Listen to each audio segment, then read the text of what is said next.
पाहतो की अशा पद्धतीनं हे सगळे नागरिक घरातून बाहेर पडत आहेत. काकांनी या चिमुकल्याला खांद्यावरती घेतलं. ही ताई हातातून पिशवी घेऊन आलेली होती. अशा पद्धतीने या सगळ्या नागरिकांना त्रास सहन करावा लागतो. कितवीला आहे तुला? चौथीला. किती पाणी शिरलंय? किती पाणी आहे घरात? जास्त आहे. सगळं भिजलंय का घरातलं? हा. वरती लाईट पण नाही आता घरात. बरं, आता मग कुठे चालले तुम्ही? उद्या स्कूलला कसं जायचं आता? त्याच्यामुळे बाहेर चालले का? हा. किती आहे पाणी? पाणी आता पार्किंग पर्यंत आले. बर, म्हणजे सारखं 2 वर्षांनी ही परिस्थिती होती. हो हो. आता काय याच्यावरती दर 2 वर्षे आता शासनाने काहीतरी केलं पाहिजे. आता काय दरवर्षी येऊन भेट देतात, कुणी काहीच करत नाही. नुसतं भेटी येऊन बघून जातात. आणि त्याच्यावर काय ते करायला पाहिजे ना, नदी पात्राचं काय काम असेल काय. बा तू कितवीला आहे? 9वीला. काय दरवेळेस असं पाणी आलं की त्रास होतोय?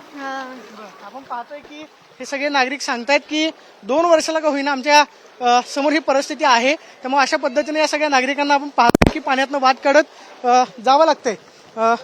ही सगळी थांबून जा. थांब. आपण पाहतोय की अशा पद्धतीनं हे सगळे नागरिक आहेत, पाण्यातनं वाट काढत बाहेर जात आहेत.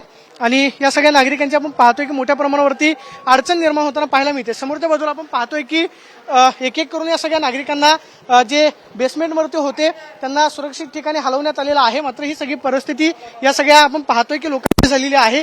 आणि एकता नगरमध्ये ही आपल्याला पूरस्थिती पाहायला मिळते. कॅमेरा पर्सन प्रवीण कुमार नक्कासह प्रदीप कापसे, TV9 मराठी, पुणे.